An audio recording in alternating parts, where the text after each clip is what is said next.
नमस्कार साथियों। हाल ही में एक खबर सामने आई कि एआई की मदद से 19 साल पुराने ट्रिपल मर्डर केस को सॉल्व कर लिया। 3 साल से भी कम समय में एआई का इतना एडवांसमेंट आश्चर्यजनक भी है और डरावना भी। ऐसा इसलिए क्योंकि जिस तरह से एआई हर प्रोफेशन में अपने पांव पसार रहा है, उसने करोड़ों लोगों की रोजी रोटी का भविष्य दांव पर लगा दिया है। अभी कुछ ही साल पहले की तो बात है जब कंप्यूटर साइंस, कोडिंग और टेक की स्टडी को गारंटेड जॉब का सर्टिफिकेट माना जाता था। हर साल लाखों स्टूडेंट्स सिर्फ कंप्यूटर साइंस की पढ़ाई करने के लिए कॉलेजेस में एडमिशन की लाइन में खड़े रहते थे, ताकि उनकी जॉब सिक्योर हो जाए, और नौकरी लगती भी थी क्योंकि डिमांड भी इतनी ज्यादा थी। लेकिन इस बीच 30 नवंबर 2022 को कुछ ऐसा हुआ जो जॉब के फ्यूचर को हमेशा हमेशा के लिए बदलने वाला था। मैं बात कर रहा हूं ओपन एआई के पहले मॉडल चैट जीपीटी 3.5 के लॉन्च इवेंट की। Essays, philosophical questions, even therapy. ChatGPT is a computer program that will write whatever you want quickly and convincingly. तब कोई नहीं जानता था कि एक चैटबॉट के नाम से हम सबके सामने आया ओपन एआई का ये मॉडल आर्टिफिशियल इंटेलिजेंस के ऐसे युग की शुरुआत करने जा रहा है जो सिर्फ 2.5 साल बाद ही लाखों करोड़ों लोगों की नौकरी खत्म करने का कारण बनता दिखेगा। एआई पावर्ड एक छोटी सी चिप की मदद से हजारों किलोमीटर दूर बैठे किसी व्यक्ति के बेडरूम में ही उसे मारा जा सकेगा और बड़े बड़े युद्ध के समीकरण बदले जा सकेंगे। Education, economy, technology, coding, software development, complex calculations, medical science, research, जो कुछ भी आप सोच सकते हैं, आज एआई वो सब करने में सक्षम हो रहा है। और इसका परिणाम है लाखों लोगों की नौकरियों पर एआई की वजह से लटकती तलवार। आजकल ये बहुत आम बात हो चली है कि खबर आती है कि किसी बड़ी कंपनी में एआई के चलते हजारों लोगों को नौकरी से निकाल दिया गया है।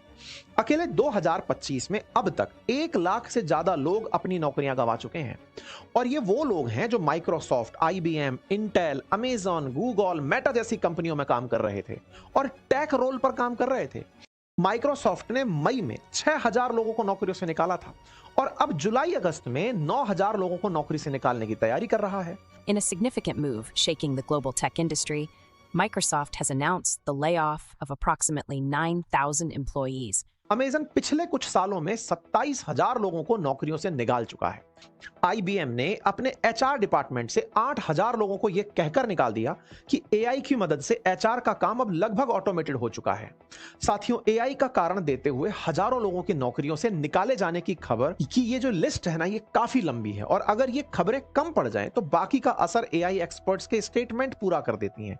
जैसे गेफ्रे हिल्टन, जिन्हें एआई का गॉडफादर कहते हैं, उनका साफ साफ कहना है कि अगले कुछ सालों में अधिकतम व्हाइट कॉलर जॉब एआई से रिप्लेस हो जाएंगी। How dangerous AI could be. I realized that these things will one day get smarter than us, and we've never had to deal with that. And if you want to know what life's like when you're not the apex intelligence, ask a chicken. And so there's risks that come from people misusing AI, and then there's risks from AI getting super smart and deciding it doesn't need us. Geoffrey Hinton जैसे और भी कई experts हैं जिन्होंने समय समय पर AI से होने वाले मास जॉब लॉस के खतरे को लेकर अपनी बात कही। अब एक तरफ ये डरावने नंबर्स और डेटा हैं और दूसरी तरफ नौकरी पाने वालों के लिए सालों पढ़ाई कर चुके वो स्टूडेंट्स जिनके सपने एआई की रैपिड ग्रोथ की रेस में हर दिन कुचले जा रहे हैं। और ऐसी स्थिति में सवाल आता है कि नौकरियों का भविष्य क्या है। ऐसी दुनिया जिसके बारे में कहा जा रहा है कि इंसानों के बॉस से लेकर गर्लफ्रेंड भी अब एक एआई रोबोट होगा, वहां कोई खुद के फ्यूचर को कैसे सिक्योर कर सकता है? क्या स्थिति सच में हाथ से निकल चुकी है या फिर सिर्फ कुछ लोगों द्वारा एआई इंपैक्ट का एक बबल बनाया जा रहा है, जबकि रियलिटी कुछ और ही हो? साथियों, अगर आपके मन में भी यही सभी सवाल चल रहे हैं और आप एआई से रिप्लेस होने के डर में जी रहे हैं, तो यह वीडियो आपके लिए बहुत जरूरी है, जिसमें हम एआई के इंपैक्ट और फ्यूचर ऑफ जॉब से जुड़े हुए हर एक पहलू पर विस्तार पूर्वक चर्चा करने वाले हैं और साथ ही बात करेंगे वर्ल्ड इकोनॉमिक फोरम की फ्यूचर ऑफ जॉब्स रिपोर्ट 2025 पर, जो आज के समय में एआई से रिप्लेस होने से डर रहे लोगों के लिए और लाखों स्टूडेंट्स का फ्यूचर सिक्योर करने में सबसे ज्यादा हेल्पफुल साबित हो सकती है। तो चलिए शुरू करते हैं।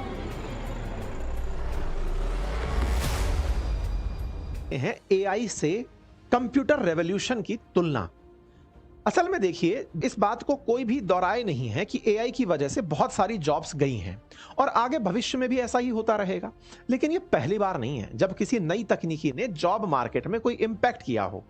1970 के दशक में जब कंप्यूटर रेवोल्यूशन आया था, तब भी कुछ इसी तरह की सिचुएशन बनती हुई दिखी थी।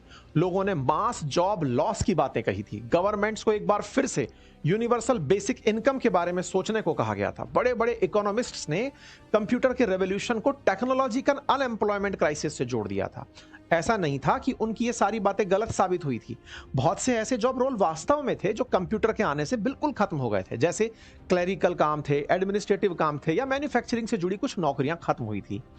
वर्ड प्रोसेसर्स और स्प्रेडशीट का अडॉप्शन बढ़ने से सेक्रेटेरिएट, टाइपिस्ट, बुक कीपर्स और रेपिटेटिव टास्क ऑटोमेटेड हो गए थे, और ऐसी बहुत सी नौकरियां थी जो कंप्यूटर के आने से खत्म हुई थी। लेकिन ऐसा नहीं था कि ये एक दिन में खत्म हुई हो। कंप्यूटर को दुनिया के हर देश और डिपार्टमेंट का हिस्सा बनने में लगभग 30 साल का समय लगा था। और ऐसा भी नहीं था कि इस 30 साल में लोगों ने सिर्फ अपनी नौकरियां गंवाई थी, बल्कि जितनी नौकरियां कंप्यूटर रेवोल्यूशन ने खत्म की थी, उससे कहीं ज्यादा नौकरियां आईटी, सॉफ्टवेयर, डिजिटल सर्विसेज में जनरेट भी हुई थी। लेकिन इन नौकरियों को पाने के लिए नए स्किल की जरूरत भी थी। अब जो लोग नए स्किल को सीख पाए, नए जॉब मार्केट की जरूरतों को समझ पाए, उन्हें तो बढ़िया नौकरी मिलती चली गई। लेकिन जिन्होंने समय रहते चीजों को अडॉप्ट नहीं किया, उन्हें इसका नुकसान झेलना पड़ा। और आज जब हम एआई रेवोल्यूशन की बात करते हैं, तो मास जॉब लॉस हो या यूनिवर्सल बेसिक इनकम की डिबेट, ये एक बार फिर से हाईलाइट होती है। और इसको लेकर भी बहुत से एक्सपर्ट्स का कहना है कि एआई जितना जॉब खत्म करेगा, उससे ज्यादा नई जॉब भी क्रिएट करेगा। लेकिन जब कुछ रिपोर्ट्स के नंबर पर ध्यान जाता है, तो अभी तक ऐसा होते हुए दिखता नहीं है। यह मैं इसलिए कह रहा हूं क्योंकि एआई से क्रिएट होने वाले नए जॉब रोल को लेकर मैकिन्जी ग्लोबल इंस्टीट्यूट की तरफ से की गई एक स्टडी में दावा किया गया कि साल 2030 तक एआई 2 से लेकर 5 करोड़ नई नौकरियां दुनिया भर में पैदा करेगी। लेकिन दूसरी रिपोर्ट, जो कि इन्वेस्टमेंट बैंक गोल्डमैन सैक की तरफ से जारी की गई, उसमें कहा गया कि 2030 तक एआई लगभग 30 करोड़ नौकरियों को रिप्लेस कर देगा। हालांकि इस रिपोर्ट में नई जॉब क्रिएट होने की बात भी कही गई, लेकिन नई जॉब के नंबर पर कुछ नहीं कहा गया। अब अगर इन रिपोर्ट में दिए गए नंबर्स को सही मान लिया जाए, तो इनके मुताबिक एआई से खत्म हो रही जॉब का नंबर इससे जनरेट होने वाली नई जॉब के नंबर से कई गुना ज्यादा है, जो कि कंप्यूटर रेवोल्यूशन के बिल्कुल उलट है। लेकिन फिर भी ऐसी बहुत से एक्सपर्ट्स और रिपोर्ट्स हैं जो दावा करते हैं और भरोसा देते हैं कि आने वाले सालों में एआई की मदद से और ज्यादा नौकरियां पैदा होने वाली हैं। साथियों, एआई को लेकर ये जो अलग अलग मत हैं कि कोई मास जॉब लॉस की बात कर रहा है, तो कोई बहुत सारी नई जॉब जनरेट होने की बात कर रहा है, इसका सबसे बड़ा कारण है कंप्यूटर रेवोल्यूशन और एआई रेवोल्यूशन के बीच का अंतर। जहां कंप्यूटर रेवोल्यूशन ने मैनुअल और रिपीटेटिव टास्क को खत्म किया, वहीं एआई इससे 2 कदम आगे जाते हुए कॉग्निटिव, क्रिएटिव और डिसीजन मेकिंग जैसे टास्क को ऑटोमेट करने की क्षमता रखने लगा। यानी ये ज्यादा लोगों की जॉब को इंपैक्ट कर सकता है। जहां कंप्यूटर ने ज्यादातर लेखा जोखा रखने वाले जैसे क्लर्क्स, टाइपिस्ट की जॉब को खत्म किया, जबकि एआई ने HR, marketing, legal assistant, journalist, artist से लेकर बीपीओ, टेक में यूज होने वाले लगभग सभी एंट्री लेवल स्किल जैसे क्रिटिकल प्रॉब्लम सॉल्विंग, कोडिंग और सॉफ्टवेयर डेवलपमेंट का काम भी कर दिया। तीसरा, जो सबसे बड़ा कंप्यूटर और एआई के रेवोल्यूशन में देखने वाला अंतर है, वो है पेस ऑफ चेंज का। मतलब ये सबसे बड़ा वो कारण है जो एआई को कंप्यूटर रेवोल्यूशन से कई गुना ज्यादा खतरनाक बनाता है। जैसा मैंने आपको शुरुआत में कहा कि कंप्यूटर को पूरी दुनिया तक पहुंचने में 30 साल का समय लगा। इसके चलते जॉब लॉस का जो रेट था वो स्लो था, और नई जनरेशन काफी अच्छा समय मिल गई थी, और वो नई स्किल सीख करके ज्यादा टाइम स्पेंड करके कंप्यूटर को यूज करके अडॉप्ट कर गई थी। लेकिन एआई के साथ ऐसा नहीं हुआ। जहां 4-5 साल पहले ये डेवलपिंग फेज में रिपोर्ट्स में पढ़ी और रिसर्च में सुनी जाती थी, उसने मात्र 2.5 साल में हर मोबाइल को पकड़ लिया। दर्जन भर से ज्यादा एआई प्लेटफॉर्म आज मोबाइल में उपलब्ध हैं, जिनकी मदद से आप बहुत सी ऐसी चीजें कर पा रहे हैं जिन्हें आज से 1.5-2 साल पहले एक प्रोफेशनल आदमी करने की जरूरत पड़ती थी। चाहे वो इमेज जनरेशन की बात हो, ईमेल राइटिंग की बात हो, पेंटिंग जनरेशन हो, वीडियो जनरेशन हो, शॉर्ट एड जनरेशन हो, कोड राइटिंग हो, ये सब कुछ एक आसान से प्रॉम्प्ट से एआई आपके लिए करके दे देता है, और बहुत बढ़िया तरीके से कर सकता है। अभी रिसेंटली वायरल हुए गिबली ट्रेंड को अगर आपने देखा हो, वो इसका एक बड़ा उदाहरण है। जिस आर्ट को हयाओ मियाजाकी ने 40 साल से बनाते हुए आ रहे थे, जिस आर्ट की मदद से उन्होंने कई लोगों को एम्प्लॉयमेंट दिया, अपने स्टूडियो में बैठकर दुनिया को बहुत सारी खूबसूरत गिबली स्टाइल फिल्म बनाकर दी, लेकिन चैट जीपीटी ने हायाओ मियाजाकी की 40 साल की मेहनत को अपने करोड़ों यूजर्स के लिए सिर्फ एक क्लिक में एक्सेसिबल बना दिया। बहुत सी कंपनीज ने किसी एजेंट को काम देने की बजाय एआई जनरेटेड शॉर्ट एडवर्टाइजमेंट को अपना लिया। अब भले ही अभी एआई जनरेटेड वीडियो इमोशनली इतने इंपैक्टफुल नहीं हैं, लेकिन दिखने में बहुत रियलिस्टिक हैं। सोचिए, जब विल स्मिथ और स्पैगेटी खाते हुए एआई जनरेटेड वीडियो पे इस एआई जनरेटेड वीडियो तक आने में केवल 2 साल का समय लगा हो, तो आने वाले 5 से 10 साल में एआई से जनरेट होने वाले वीडियो कंटेंट का स्तर कितना सुधर जाएगा। एआई प्लेटफॉर्म में इसी लेवल की रैपिड ग्रोथ हर एक चीज में देखी जा सकती है, चाहे वो बेसिक कोडिंग की बात हो, कॉम्प्लेक्स प्रॉब्लम सॉल्विंग की बात हो, या फिर सीवियर मेडिकल सिचुएशंस को एनालाइज और ट्रीट करने की क्षमता हो। एआई हर दिन और ज्यादा यूजफुल और एडवांस होता जा रहा है और बहुत तेजी से होता जा रहा है। कॉम्प्लेक्स प्रॉब्लम को सॉल्व करने से मतलब है जैसे एक ऐसी प्रॉब्लम या टास्क जो इंसानों की क्षमता से बाहर थी, या फिर अपनी पूरी कोशिश के बाद भी इंसान उसको हल नहीं कर पा रहा था। इसके ऊपर बात करते हुए मैंने वीडियो की शुरुआत में भी कहा था कि आज एआई की मदद से 20-20 साल पुराने केस सॉल्व हो रहे हैं। ऐसे ही एक केस सॉल्विंग का मामला केरल से सामने आया, जिसमें पुलिस ने एआई की मदद से 19 साल पहले हुए रंजनी और उसके जुड़वा बच्चे के हत्यारों को पकड़ लिया। दरअसल पुलिस 19 साल से हत्या के आरोपी दिविल कुमार और राजेश को ढूंढ रही थी, लेकिन इतने सालों में उनकी शक्ल में हुए बदलाव की संभावना से पुलिस कोई ठोस कदम नहीं उठा पा रही थी। अब यहां पर पुलिस का एक एक्सपेरिमेंट के तौर पर एआई मदद से उनकी पुरानी फोटो को ऐसा बनती है कि ये दोनों उस 19 साल बाद कैसे दिखते होंगे, इनके चेहरे पर क्या बदलाव आए होंगे। एआई की मदद से जो फोटो बनी उसका 90% मैच सोशल मीडिया पर अपलोड की गई एक वेडिंग फोटो के साथ हो गया। परिणाम स्वरूप पहला आरोपी राजेश कुमार, जो कि प्रवीण कुमार के नाम से पांडिचेरी में रह रहा था, उसे पकड़ लिया गया और दूसरे आरोपी डेविल कुमार को भी प्रवीण की मदद से पकड़ लिया गया। पिछले कुछ महीनों में ऐसे ढेर सारे कॉम्प्लेक्स क्रिमिनल केसेस की न्यूज सामने आ रही है जो एआई की मदद से सॉल्व हो रहे हैं। साथियों, एआई का यही रैपिड एडवांसमेंट और फास्ट चेंज ऑफ पेस सबसे बड़ा कारण है कि कुछ लोगों का मानना है कि कंप्यूटर रेवोल्यूशन के मुकाबले एआई रेवोल्यूशन काफी ज्यादा खतरनाक साबित हो सकता है। और जिन लोगों का यह मानना है उनमें एआई के खुद गॉडफादर गैफ्रे हिल्टन शामिल हैं। How dangerous AI could be. I realized that these things will one day get smarter than us, and we've never had to deal with that. And if you want to know what life's like when you're not the apex intelligence, ask a chicken. So there's risks that come from people misusing AI, and then there's risks from AI getting super smart and deciding it doesn't need us. अब ये बात हुई AI revolution से जुड़े report, data, number और कुछ experts की possible prediction की, लेकिन अब थोड़ा एआई के इंपैक्ट का प्रैक्टिकल एनालिसिस भी कर लेते हैं, क्योंकि जब बात मास जॉब लॉस से जुड़ी हो तो एआई को कौन सी बड़ी प्रॉब्लम्स को फेस करना पड़ सकता है। साथ ही हम उस बात का फैक्टर की भी चर्चा करेंगे जो आने वाले टाइम में एआई की रैपिड ग्रोथ को स्लो कर सकती है। भाई, हमने तो बात कर ली, अब इसके आगे चर्चा करते हैं एआई को चैलेंज क्या हो सकते हैं। साथियों, किसी भी तकनीक या सर्विस को आम लोगों तक पहुंचाने के लिए सबसे पहले जरूरत पड़ती है मजबूत इंफ्रास्ट्रक्चर की।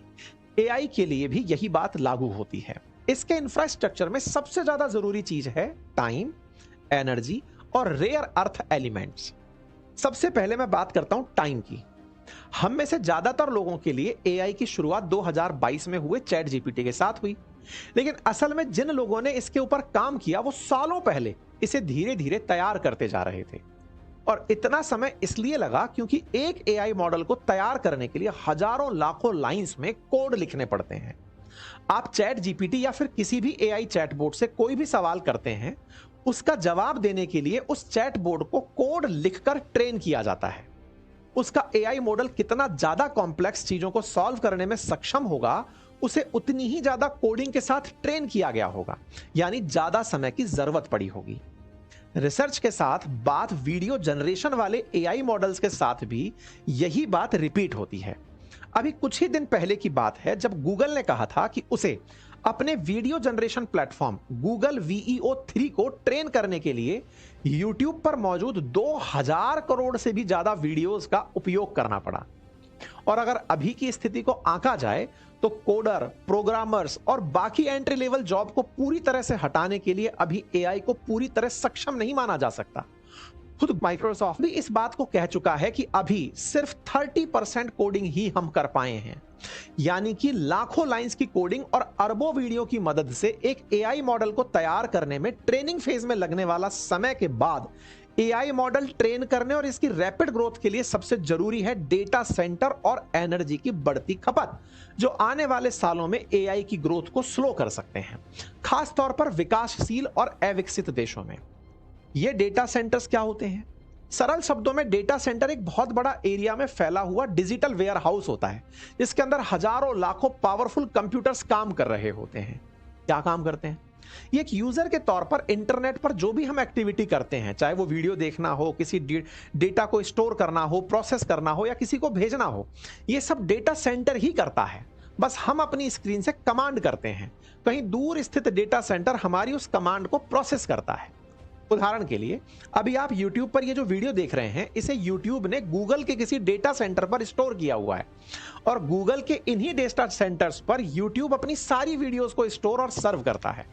बाकी गूगल डेटा सेंटर में जीमेल, डॉक्स, क्लाउड, सारी गूगल सर्विसेज का डेटा स्टोर रहता है। इसी तरह मेटा के अपने डेटा सेंटर में जहां इंस्टाग्राम, फेसबुक, व्हाट्सएप का डेटा स्टोर होता है, वो 24/7 काम करता है। अब एआई टूल्स आज जो भी काम कर पा रहे हैं, उसमें इन्हीं डेटा सेंटर्स का सबसे ज्यादा इंपॉर्टेंट रोल है। जैसा मैंने पहले ही कहा था कि एआई को कुछ भी सीखने के लिए ह्यूज अमाउंट ऑफ डेटा की स्टडी करनी पड़ती है और ये सब इन्हीं डेटा सेंटर्स में होता है। जैसे गूगल ने अपने डेटा सेंटर में मौजूद करोड़ों यूट्यूब वीडियोस का उपयोग अपने VEO3 एआई मॉडल को ट्रेन करने में किया। दूसरा कारण जो एआई के लिए डेटा सेंटर को बहुत जरूरी बना देता है, वो है फास्ट रेस्पॉन्स। आप एआई से कोई सवाल करते हो या कोई पिक्चर वीडियो जनरेट करने के लिए कहते हो, तो आपके सवाल और डिमांड को तेजी से प्रोसेस करने के लिए हाई स्पीड कंप्यूटर्स की जरूरत पड़ती है, जो कि डेटा सेंटर में मौजूद होते हैं। यानी आपके सवाल पर एआई का जो भी रेस्पॉन्स आपके मोबाइल या लैपटॉप की स्क्रीन पर दिखता है, वो सब कुछ कहीं दूर बने हुए डेटा सेंटर पर लाइटनिंग स्पीड पर प्रोसेस हो रहा होता है। तीसरा कारण जो डेटा सेंटर को एआई के लिए जरूरी बना देता है, वो है टॉन्स ऑफ इंफॉर्मेशन और एआई की सारी लर्निंग को सुरक्षित रखने और 24/7 उपयोग में तैयार रखने के लिए तैयार रखना। साथियों, आज की डेट में एआई की सारी क्षमताओं को संभव बनाने में इस डेटा सेंटर में रखे हजारों लाखों हाई स्पीड इंटरकनेक्टेड कंप्यूटर्स और सर्वर का सबसे ज्यादा योगदान होता है। इसीलिए डेटा सेंटर को डिजिटल वर्ल्ड की बैकबोन भी कहा जाता है। लेकिन साथियों, एआई की रैपिड ग्रोथ में इन डेटा सेंटर्स की हमें जितनी ज्यादा जरूरत है, उससे भी ज्यादा इस पर जो रिसोर्सेज खर्च होते हैं और उनमें भी एनर्जी और रेयर अर्थ एलिमेंट शामिल हैं। एआई के बाद से डेटा सेंटर पर खर्च हो रही पावर का गोल्डमैन सैक की एक रिसर्च में बताया गया कि साल 2023 में डेटा सेंटर में आने वाली पावर डिमांड साल 2027 तक 50% और साल 2030 तक 165% बढ़ जाएगी। इसी रिपोर्ट में आगे बताया गया कि डेटा सेंटर में पावर सप्लाई की बढ़ती डिमांड को पूरा करने के लिए साल 2030 तक इलेक्ट्रिक ग्रिड पर 720 बिलियन अमेरिकी डॉलर खर्च करने की जरूरत पड़ेगी और इन प्रोजेक्ट्स को पूरा करने में कई साल भी लग सकते हैं। एआई के उदय के बाद डेटा सेंटर्स की बढ़ती पावर डिमांड पर इंटरनेशनल एनर्जी एजेंसी की एक रिपोर्ट में बताया गया कि साल 2024 में डेटा सेंटर्स पर 415 टेरावाट आवर की बिजली खपत थी, जो साल 2030 तक दोगुनी होकर 945 टेरावाट आवर हो जाएगी, जो कि आज के समय जापान के पूरे साल की बिजली खपत के बराबर है। और इसीलिए साथियों, डेटा सेंटर में बढ़ रही बिजली की इसी खपत को एआई की रैपिड ग्रोथ में सबसे बड़ी रुकावट माना जा रहा है। कहा जा रहा है कि जिस तरह एआई एक्सपर्ट्स दावा कर रहे हैं कि अगले 5 सालों में एआई लगभग सभी एंट्री लेवल पर जॉब खत्म कर देगी, प्रोग्रामर्स को पूरी तरह रिप्लेस कर देगी, वो इतना आसान नहीं होगा। और यही कारण है कि ओपन एआई के सीईओ सैम एल्टमॉन ने कहा कि एआई का भविष्य एनर्जी पर डिपेंड करता है। भविष्य की जरूरतों को देखते हुए अल्टमैन ने 2021 में न्यूक्लियर फ्यूजन पर काम कर रही यूएस की एक निजी कंपनी हेलियन एनर्जी को $375 मिलियन दिलवाए थे और डील की थी कि आने वाले सालों में हेलियन एनर्जी माइक्रोसॉफ्ट को एनर्जी प्रोवाइड करवाएगी। एनर्जी की खपत के बाद जो चीज डेटा सेंटर की बढ़ती जरूरत में रुकावट बन सकती है, वो है रेयर अर्थ एलिमेंट। अगर कुछ उदाहरण की बात की जाए तो neodymium magnet rare earth element hard drive में उपयोग होता है। ये कॉम्पैक्ट डिजाइन के साथ हाई स्टोरेज स्पेस प्रोवाइड करवाने में काम आता है। दूसरा है यट्रियम। इसके उपयोग से बने सुपर कंडक्टर्स को एनर्जी सेविंग में और डेटा सेंटर में उपयोग में होने वाले कूलिंग सिस्टम में उपयोग में लिया जाता है। तीसरा रेयर अर्थ एलिमेंट है लेंथेनम, जो पावर कट जैसी स्थिति में बैटरीज को ज्यादा देर तक पावर सप्लाई के लायक बनाता है, ताकि डेटा सेंटर के कंप्यूटर बिना रुकावट चलते रहें। कुल मिलाकर 17 ऐसे रेयर अर्थ एलिमेंट हैं जो एआई पावर्ड चिप्स से लेकर के डेटा सेंटर में यूज होते हैं। इनकी बढ़ती डिमांड को पूरा करना बहुत खर्चीला और समय लेने वाला काम है। ऊपर से रेयर अर्थ एलिमेंट की सप्लाई पर चाइना की डोमिनेंस एक बड़ी चिंता का कारण बनता दिख रहा है। एआई की रैपिड ग्रोथ में वो रुकावट भी बन रहा है। ये सब कुछ ऐसे फैक्टर्स हैं जो एआई को इतना एडवांस बनने में रुकावट पैदा कर सकते हैं, जिससे ये मास जॉब लॉसेस का कारण बन रहे हों। खास तौर पर भारत जैसे विकासशील या बाकी अविकसित देशों में, जहां आज भी करोड़ों लोगों के लिए बेसिक इंफ्रास्ट्रक्चर का अभाव है। ये देश इतना जल्दी एआई के इंफ्रास्ट्रक्चर में करोड़ों अरबों रुपए निवेश करने की स्थिति में नहीं है। लेकिन साथियों, इसका मतलब ये नहीं है कि एआई की ग्रोथ रुक जाएगी। थोड़ा समय या टाइम तो लगेगा, लेकिन एआई का एडवांसमेंट होता रहेगा। 5 की जगह 10 साल लग सकते हैं। कंप्यूटर की तरह ये धीरे धीरे हर डिपार्टमेंट का हिस्सा बन जाएगा।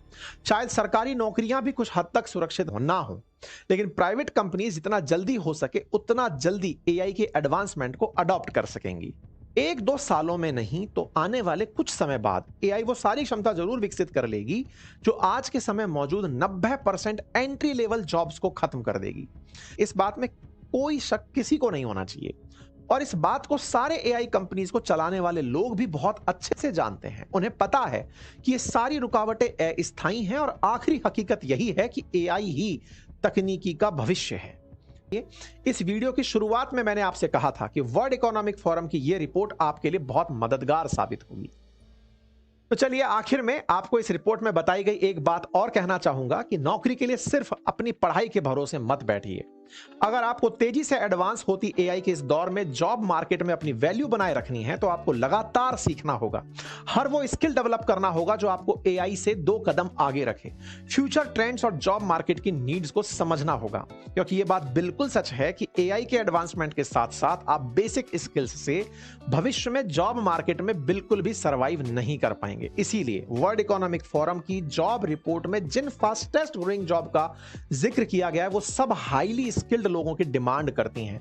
और यही बात कुछ दिनों पहले जीरोधा के को-फाउंडर निखिल कामत ने भी कही थी कि अब 4 साल की डिग्री के बाद लाइफ लॉन्ग एम्प्लॉयमेंट के दिन जा चुके हैं। इसलिए बहुत जरूरी है कि हमें एआई को नहीं बल्कि इसके चारों ओर चल रही बहस को भी नजरअंदाज करना होगा और आवश्यक चीजों पर ध्यान देना होगा।